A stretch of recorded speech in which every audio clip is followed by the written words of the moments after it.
People Party ہو گئی, آپ کی مسلم لیگ ہو گئی, اسلامی تحریک ہو گئی, MWM ہو گئی, جمعیت علماء اسلام ہو گئی, سب کو نوٹس جاری کیے ہیں کہ آپ لوگ اپنی ویوز سبمیشنز سبمٹ کریں کہ آپ لوگوں کے کیا خیالات ہیں, آپ لوگوں کا اپنا منشور کیا ہے کہ 2023 میں جو نا الیکشن ہونے چاہیے کہ نہیں ہونے چاہیے.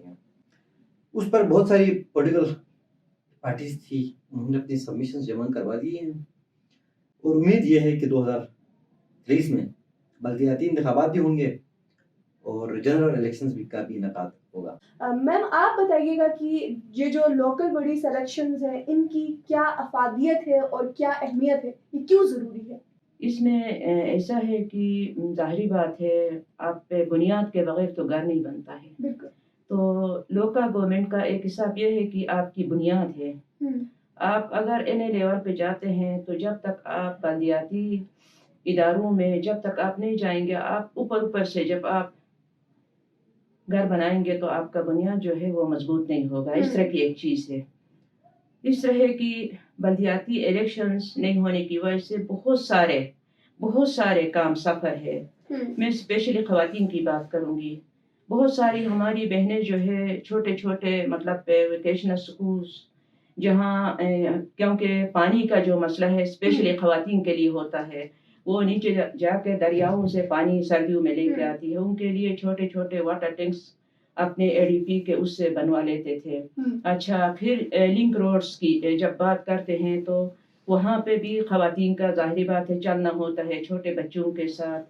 یعنی اس کی بات ہے کہ وہاں پہنچنے کی بات ہے. اور اس کے ساتھ ساتھ یہ ہے کہ جہاں کہیں پہ اگر سکولز نہیں ہے ایجوکیشن سائٹ پہ, تو وہاں پہ مطلب ADP جو ہماری ڈیولپمنٹ فنڈ ہوتی ہے اس سے ایک ٹیچر کو ہم تنخواہ دے دیتے تھے پر منتھ, اور سال میں مطلب وہ ٹیچرز جو ہے وہاں پڑھاتی تھی. پھر گورنمنٹ کے ساتھ بھی مل کے ہم ادھر ادھر سے کچھ نہ کچھ کر کے ان ٹیچرز کے لیے کوئی مطلب یعنی فنڈز کہیں نہ کہیں سے ان کے لیے ایز اے تنخواہ ہم دلوا لیتے تھے. افاق بھائی آپ مجھے بتائیے گا کہ جو بلدیاتی انتخابات ہیں, اور اگر ہم جنرلی بھی پالیٹکس کی بات کریں تو وہاں پہ یوتھ کا کیا کردار ہے, اور اسپیشلی یوتھ پہ پھر آ جاتے ہیں تو کہ ویمن کی جو پارٹیسپیشن ہے ہمارے یہاں پالیٹکس میں وہ بہت کم ہے اور نہ ہونے کے برابر ہے. تو اس میں خواتین کا اور پھر جو یہ جنرل یوتھ ہے ان کا کیا رول ہو سکتا ہے؟ یہ بہت اہم سوال ہے. اس میں جو ہمارا جو 2014 کا ایکٹ بنا ہوا ہے لوکل گورنمنٹ کا, اس میں خواتین کے لیے 33% جو کہ ایک اچھا خاصا کوٹا ہے, 33% کوٹا رکھا گیا ہے. اور اس میں اسپیشلی یہ لکھا ہے کہ جہاں پہ 33% کوٹا امپلیمنٹ نہ ہو سکے, جس طرح ہمارے بہت سارے ایریاز ہیں ڈسٹرکٹس ہیں, وہاں پہ اگر وہ چیز نہ ہو سکے, ان کی نمائندگی نہ ہو سکی, تو وہاں کے جو الیکشنز ہوں گے وہ کل عدم ہوں گے. مطلب ان کی ریپرزنٹیشن لازمی قرار دیا ہے. اب جہاں پہ آپ نے یوتھ کی بات کی ہے, تو جس طرح میڈم صاحبہ نے بھی عرض کیا کہ گراس روٹ لیول پہ جب آپ کی لیڈرشپ جو آتی ہے وہ گراس روٹ لیول سے آتی ہے, نیچے سے اوپر. اب یہاں پہ بدقسمتی سے ہمارا یہ ہے کہ جب سے یہ لوکل باڈیز کے الیکشنز نہیں ہو رہے ہیں, تب سے ہمارے پاس پیراشوٹ کے ذریعے ہمارے پاس جو الیکٹڈ جو ممبرز ہیں وہ آتے ہیں. آج بھی موجودہ اسمبلی میں بھی آپ دیکھیں تو بہت سارے لوگ ایسے ہیں جن کو سیاست کے البیت سے وہ لوگ واقف نہیں ہیں. انہوں نے کبھی بھی اسٹوڈنٹ پولیٹکس نہیں کیے ہیں, انہوں نے کبھی بھی لوگوں کے مسائل کا ان کو پتہ نہیں ہے. اب 2 منٹ کے میں آپ کو اگر مثال دوں تو گلگت شہر میں آپ بھی رہتے ہیں, گلگت شہر میں ہمارے پاس گھر میں لائٹ نہیں ہوتی ہے, لیکن لوڈ شیڈنگ کا بہت بڑا مسئلہ ہے. اور ہمارے جو دریا ہے وہاں پہ ہماری حکومت نے بہت بڑی بڑی لائٹیں لگائی ہے, 150 واٹ کی ایک لائٹ ہے. رات کو دریا پہ روشنی ہے لیکن گھر میں بچے پڑھتے ہیں ان کے پاس روشنی نہیں ہے. ہمارے جو فٹ پاتھ ہیں, ہمارے جو محلے ہیں وہ ویسٹیج سے بھرا ہوا ہے. لیکن ہمارے جو بیوروکریٹس ہیں, کیونکہ یہ سارے جو فنڈز ہیں اس وقت آپ کے ڈیولپمنٹ کا جو فنڈ ہے, آپ کے جو اسسٹنٹ کمشنر ہے, آپ کے ہوم سیکریٹری ہے, آپ کے چیف سیکریٹری ہے, سارا جو آپ کا لوکل گورنمنٹ کا فنڈ ہے سارا ان کے پاس ہے. اب وہ لوگ کیا کرتے ہیں, وہ لوگ کوئی چوک چوراہا بنا لیا, کوئی پل پہ لائٹنگ لگا دیے, کوئی 2-4 بلب لگا دیے, کوئی کسی پل پہ انہوں نے پینٹ کر دیا, اور سارا جو آپ کا لوکل گورنمنٹ کا جو فنڈ ہے وہ سارا وہاں پہ صرف ہو گیا. اب اس سے ہوا کیا ہے، اس سے 2009 کے بعد آپ کے گلگت سٹی اور باقی پورا گلگت بلتستان جہاں پہ بھی آپ دیکھیں گے تو آپ کو بالکل بھی ڈیولپمنٹ کا کام نظر نہیں آئے گا. آپ کے فٹ پاتھ کچے ہیں، آپ کے پانی کا مسئلہ ہے، آپ کے نکاسی کا مسئلہ ہے، آپ کی لائٹنگ کا مسئلہ ہے، مطلب سارے مسائل جوں کے توں رہ گئے ہیں. اب جب یوتھ آئے گی، یوتھ جب گراس روٹ لیول سے آئے گی، ہمارے بیچ سے ہی آئے گی روٹ. میں اگر کونو داس کی مثال ہوں تو کونو داس سے میری طرح کا ہی ایک نوجوان آئے گا جس کو کونو داس کے مسائل کا علم ہوگا کہ وہاں پہ ضرورت کیا ہے. اب امجد صاحب ہیں، امجد صاحب کو لائٹ کی ضرورت نہیں ہے کیونکہ ان کے پاس اسپیشل لائن آلریڈی موجود ہے. ان کو گندم کے آٹے کی ضرورت نہیں ہے سبسڈی، کیونکہ وہ لائن میں آگے کھڑے نہیں ہوتے ہیں. ان کو آٹا ان کے گھر میں لا کے پہنچا دیا جاتا ہے محکمہ خوراک کی طرف سے. تو اس طرح کے جو نوجوان آئیں گے گراس روٹ لیول سے، تو ایک تو ان کے جو مسائل ہیں ان کا حل ہوگا. دوسرا، آپ یاسین کے درکت سے ایک بندہ تحصیل یاسین کے سینٹر میں وہ نہیں آ سکتا ہے، وہ بھی اس سردی میں جب گاڑیاں نہیں چلتی ہیں، برف پڑی ہوتی ہے. چپرسن سے ایک بندہ گوجال گلمت تحصیل آفس نہیں آ سکتا ہے. اب ہوگا کیا، جب چپرسن سے ہی ایک بندہ الیکٹ ہوگا یونین کونسل کا، تو اس کے مسائل اور ان کا حل وہاں کے یونین کونسل کا ممبر ہی ان کو حل کر کے دے گا. تو جو یہاں پہ جو گیپ ہے ہمارا، اب ہر بندہ کو وزیر بیگ نہیں ملتا ہے، وہ اویلیبل نہیں ہے، اس کی اویلیبلٹی نہیں ہے. وہ گلگت میں ہوتا ہے، وہ یا اسلام آباد میں ہوتا ہے، وہ اس کو کبھی گوجال جانا نہیں ہوتا ہے. کوئی تقریب ہوئی تو کہیں جانا ہوا. تو یہاں پہ یہ ہوگا جو آپ کا گیپ ہے انٹو ریپرزنٹیشن اور عوام کے بیچ میں، وہ گیپ ختم ہوگا. اور جو یوتھ ہوگی، جو جس کے پاس سچ میں یوتھ لیڈرشپ کوالٹیز ہوں گی اور جس کو مسائل وہ آئے گا آپ کی لیڈرشپ. اور اس کے بعد یہ جو پہلے لوکل باڈیز میں آئے گا، بعد میں وہ آپ کی اسمبلی میں جائے گا. تو یہ جو کلوٹ ساز اسمبلی ہے، تب وہ یہ قانون ساز اسمبلی بن جائے گی. اور جو لوکل باڈیز ہوگی، اس کا کام ہے کلوٹ بنانا، محلے بنانا، اور لوگوں کو لوگوں کے جو مسائل ہے وہ فراہم کرنا. بالکل، بہت اچھی باتیں آپ نے کی. یقیناً بہت انسپائرنگ تھاٹس تھے آپ کے کہ جب یوتھ آئے گی تو بہت سارے مسئلوں کا حل نکل سکتا ہے. اور اس کے ساتھ ساتھ یوتھ کے لیے بھی بہت اچھی اپرچونٹی ہے کہ وہ پازیٹیو ایکٹیویٹیز میں انگیج رہ سکتی ہے.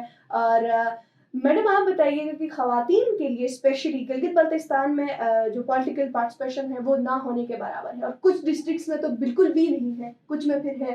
تو اس کو کیسے انشور کیا جا سکتا ہے، خواتین کو پالیٹکس کی طرف کیسے راغب کیا جا سکتا ہے؟ اس میں اس طرح ہے کہ ٹوٹل گلگت بلتستان میں 10 ڈسٹرکٹس ہے. تو 10 ڈسٹرکٹس میں بھی کوئی 2-3 میرے خیال میں اس طرح کے ضلع ہیں جہاں پہ خواتین کی مطلب لوکل لیول پہ میں بات کروں گی، سیاست میں نہیں ہونے کا برابر ہے.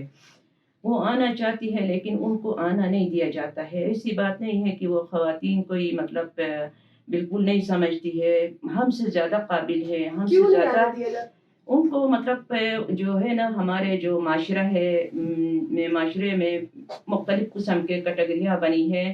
یہاں سے آگے جانا اس خاتون کے لیے، یہاں بارڈر ہے، آگے کانٹا دار تار ہے، اس سے آگے جا کے اس سے بھی خطرناک ایک کانٹا دار تار لگا ہوا ہے. اس طرح کی چیزیں ان کے قانون میں، ہمارے میل حضرات معذرت کے ساتھ میرے بھائی، یہ چیزیں ان کو یا تو کہتے ہیں کہ ہمارے قبیلے کے رسم و رواج میں نہیں ہے، پھر ہمارے جو مذہب کے رسم و رواج میں نہیں ہے کہ خاتون جو ہے وہ آگے جا کے مردوں کے ساتھ بیٹھ کے وہ کام کرے گی. کیا کس چیز کا مسئلہ ہے؟ ہم سب کچھ آپ کے لیے گھر میں پرووائڈ کرتے ہیں، تو آپ کو گھر سے نکلنے کی کیا ضرورت ہے؟ اس طرح کی چیزیں ہوتی ہے. یعنی اس کے لیے نا دائرے بنے ہوئے ہیں. خواتین آنا چاہتی ہے، جہاں پہ زیادہ پڑھی لکھی خواتین ہیں ان کے لیے بھی یہی مسائل ہے. میں ہنزا کی مثال دے دوں گی. ہنزا تقریباً 100% ایجوکیٹڈ میں بچیاں خواتین ہیں. اسمبلی میں کیوں نہیں آتی ہے؟ جنرل الیکشن کیوں نہیں لڑتی ہے؟ یہی وہاں پہ بھی یہی مختلف قسم کی وہ بنی ہوئی ہے کہ نہیں، آپ نے الیکشن کمشنر کے آفس اپنے کاغذات لے کے نہیں جانا ہے. وہاں یہ محدود وہ مسائل ہے. اس ایریا میں یہ ہے، اس ایریا میں کنٹری وہاں کھڑا ہے، ادھر سے آگے جائیں گے تو وہ روڈ ٹوٹا ہوا ہے. اس طرح کی ان کے قانون میں باتیں ڈالی جاتی ہے کہ اس لیے ہماری خواتین سیاسی لیول پہ بھی ان کے اندر شعور ہے. ایسی بات نہیں کہ ان کو کچھ پتہ نہیں ہے، سب کچھ ہے، لیکن ان کو آگے آنا نہیں دیا جاتا ہے. اس میں کس کا قصور ہے؟ ہمارے میل حضرات کا، ہمارے بھائیوں کا، ہمارے کیا کہیں گے بیٹوں کا قصور ہے، وہ آگے آنا نہیں دے رہے. میں معذرت کے ساتھ میرے بھائیوں سے، بہت سارے ایسے بھائی ہیں جو کہتے ہیں کہ آپ نے وہاں جا کے کیا کرنا ہے، سیاست بہت گندی جگہ ہے اور سیاست گندی چیز ہے. ایسی بات نہیں ہے، سیاست عبادت ہے. اگر کام کیا جائے تو کیوں؟ اب میں 10 سال ضلع کونسل کی ممبر رہی ہوں تو وہاں کیا مسئلہ تھا. ہمارے کچھ میل حضرات جو ہے ہمیں اسمبلی کے یعنی ہمارے اجلاس کے اندر بیٹھنا نہیں دیتے تھے. آپ لوگ آئے ہیں تو اپنے گھروں میں بیٹھ جائے. لیکن ہم لوگوں نے وہ کر کے دکھایا جو وہ خود مجبور ہو گئی تھی. انہوں نے یہ کہا کہ ہم سے زیادہ آپ لوگ ایکٹیو ہیں، ماشاءاللہ آپ لوگوں کو سلام ہو ہماری طرف سے. آخر میں تو اسی کا ہمیں صلہ ملا. دوبارہ پھر ہم 5 سال دوبارہ ہم الیکٹ ہو کے اسی ضلع کونسل کے اندر آئے ہیں. تنقید بھی کی جا رہی ہے اور کسی حد تک یہ بات سچ ہے کیونکہ معاشرے کی باؤنڈری سے ٹیبو سیٹ کیے گئے ہیں جس وجہ سے خواتین آگے نہیں آ پاتی.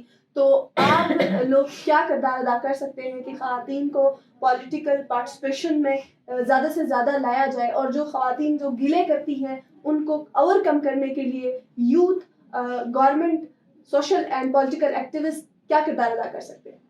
سب سے یہ کہ میل ڈومیننٹ پورا سب کانٹیننٹ ہی ایسا ہے، یہاں پہ میل ڈومیننٹ ہے، میل سپریمیسی ہے. پھر پاکستان کی طرف آئیں گے تو یہ پھر اسلام کی وجہ سے تھوڑا سا، اور جس کو اسلام نے تو ایسا نہیں کہا ہے، لیکن ہم نے اس کی جو پریکٹیکل ہے وہ ہم نے ایسا پیش کیا ہوا ہے کہ عورتوں کو بالکل بھی حقوق حاصل نہیں، جبکہ اسلام نے بالکل برابر حقوق دیے ہیں عورتوں کو بھی. جس طرح ہماری میڈم صاحبہ نے کہا، کچھ چیزوں سے میں اتفاق بھی کروں گا، لیکن ایسا بھی نہیں ہے کہ یہاں آنے نہیں دیا ہے. یہاں ہماری پولیٹیکل پارٹیز ہیں، پیپل پارٹی، مسلم لیگ، یہاں پہ انہوں نے کبھی عورتوں کو ٹکٹ نہیں دی اپنی پارٹی میں، اور ٹکٹ بھی دیے تو بھی ایسی جگہ سے دیے جہاں سے وہ الیکٹ نہیں ہو سکی. جس طرح سعدیہ دانش گلگت کی تھی، ان کو ٹکٹ دیا گیا دارل کا، تو یہ انتہائی شرم کی بات تھی کہ ان کو جب وہ گلگت سٹی کی تھی تو حلقہ 2 کی تھی تو ان کو حلقہ 2 کا ٹکٹ دینا چاہیے تھا.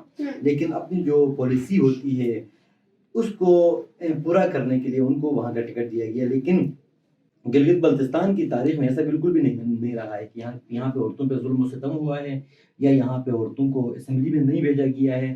میں آپ کو سب سے مثال دوں گا، میں آپ کو دیامر کی. آپ کی گلگت بلتستان کی پہلے حکمران رہی ہے دادی جواری، جس کے نام پہ آج سونی جواری بھی بنا ہوا ہے. وہ گلگت بلتستان سب سے پسماندہ ڈسٹرکٹ دیامر اور اس سے بھی پسماندہ تانگیر کی تھی جس نے گلگت بلتستان پہ حکمرانی کی. اس کے بعد پیچھے آئیں گے تو میڈم کے ساتھ ہی دیامر سے، استور سے، دشکن سے تعلق رکھنے والی ہماری شمیم حمزہ تھی جو ڈسٹرکٹ کونسل کی ممبر رہی، مرحوم امیر حمزہ صاحب کی بیگم صاحبہ. اس کے بعد آپ کی موجودہ اسمبلی کا نام دوں تو سب سے جو پڑھی لکھی اور اس وقت آپ کو ایکٹیو پارٹیسپیشن ہے وہ دیامر سے ہے، سوریہ زمان.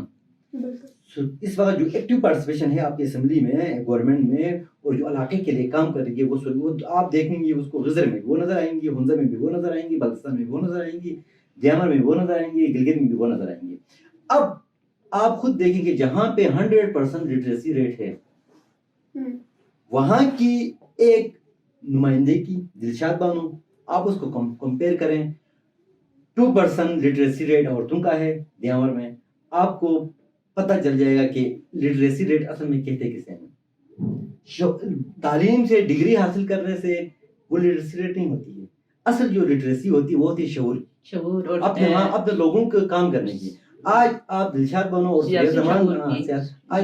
سوریہ زمان اور دلشاد بانو کو کمپیئر کریں گے تو سوریہ زمان بہت آگے ہے، جبکہ وہ سیاست میں نہیں آئی ہے. میں اس کو نہیں مانتا ہوں کیونکہ وہ پیراشوٹ کے ذریعے آئی ہے، اپنے والد کے تھرو آئی ہے. لیکن پھر بھی جو اس نے یہ 2 سال میں اپنے علاقے کے لیے، گلگت بلتستان کے لیے، عورتوں کے لیے خاص کر اس نے جتنے ووکیشنل سینٹرز کھولے، اس نے عورتوں کے لیے آج جو تانگیر میں جو سکول جلا، اور اس نے جس طرح اجلاس بلوا کر جس طرح دیامر میں تعلیمی ایمرجنسی نافذ کروایا وہ انتہائی قابل تعریف ہے، اس میں کوئی دو رائے نہیں ہے. اور اس میں عورتوں کا بھی، اور خاص کر آپ جو تعلیم یافتہ ہیں، آپ سب سے بھی میری گزارش ہے کہ آپ لوگ بھی کوشش کریں کہ سیاست میں پولیٹیکل جو آپ کے اسٹوڈنٹ آرگنائزیشنز ہیں ان کے تھرو سوشل ایکٹیویزم کریں. اس کے بعد آپ لوگ اپنے جو آپ کا حلقہ ہوتا ہے، آپ لوگ کوشش کریں کہ وہاں سے آپ لوگ خود بھی اب ہم کسی پہ تنقید نہیں کر سکتے ہیں. اب میں گھر میں بیٹھوں, میں سوشل ایکٹیویزم کروں ہی نہیں, میں پولیٹیکل ایکٹیویزم کروں ہی نہیں, میں کہوں نہیں میری پارٹیسپیشن نہیں ہے, تو انتہائی غلط ہے. اب آپ لوگ خود دیکھیں کہ گلگت بلتستان کی کون سی پولیٹیکل ایکٹیوسٹ ہیں؟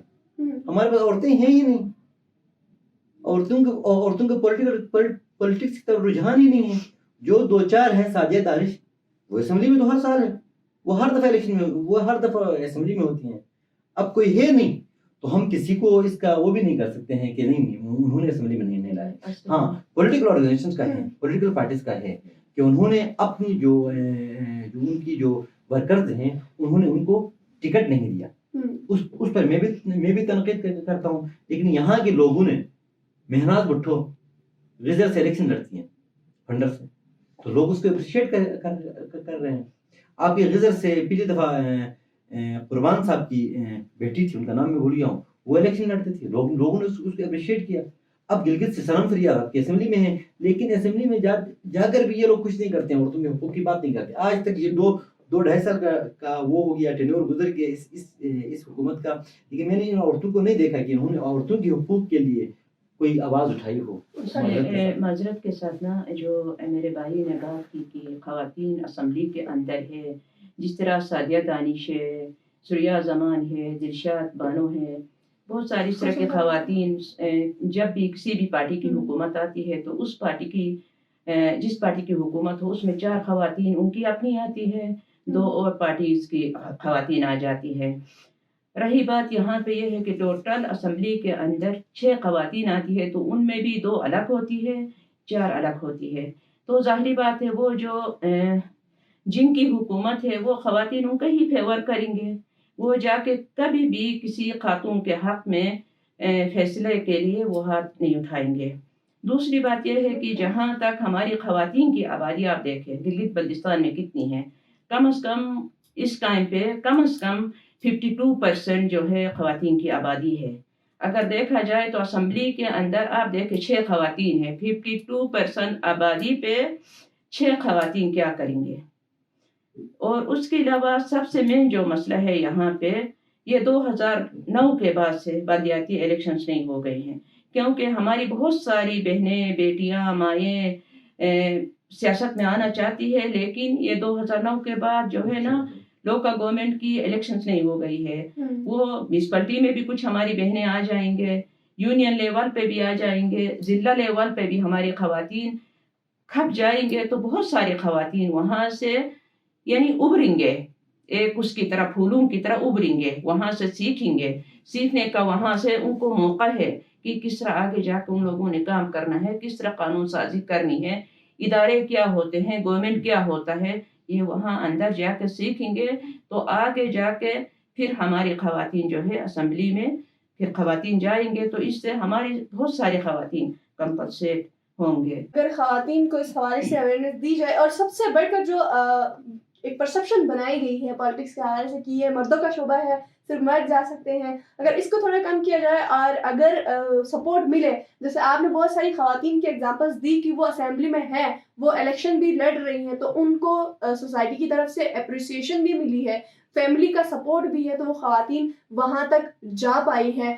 پھر یہاں پہ یہ بھی سوال بنتا ہے کہ ہم کتنے سپورٹیو ہیں, ہم پھر ان کو ووٹ دے رہے ہیں یا نہیں دے رہے ہیں. جو خواتین الیکشن لڑی ہے کیا وہ جیت بھی پائی ہے, کیا ہمارے لوگ ان کو حکمران بننا دیکھنا چاہتے ہیں, کیا ان کو اسمبلی میں لے کے آ سکتے ہیں, ان کو کتنا ووٹ ملا, کہاں سے ملا, اور خواتین کو خود خواتین کتنا سپورٹ کرتی ہیں, اور جب وہ خواتین جب آتی ہے اقتدار میں پھر وہ ان خواتین کے لیے کتنی آواز اٹھاتی ہے. یہ سارے سوالات ہمارے ذہنوں میں اس وقت گونج رہے ہیں. تو آخر میں سجیشنز مانگوں گی آپ دونوں سے کہ کون سے ان بیریئرز کی تو بہت زیادہ بات ہوئی کہ اتنے بیریئرز ہیں, پھر سولوشنز کی بھی بات ہوئی, تو آخر میں آپ خواتین کو کیا میسج دینا چاہیں گے, اور مردوں کو بھی, یہ جو پرسپشن بنائی گئی ہے کہ یہ صرف مردوں کا شعبہ ہے, تو اس کو ہم کیسے چینج کر سکتے ہیں, اور کیسے خواتین کی پارٹیسپیشن کو بھی انشور کر سکتے ہیں کہ ان کو اپریشیٹ کر کے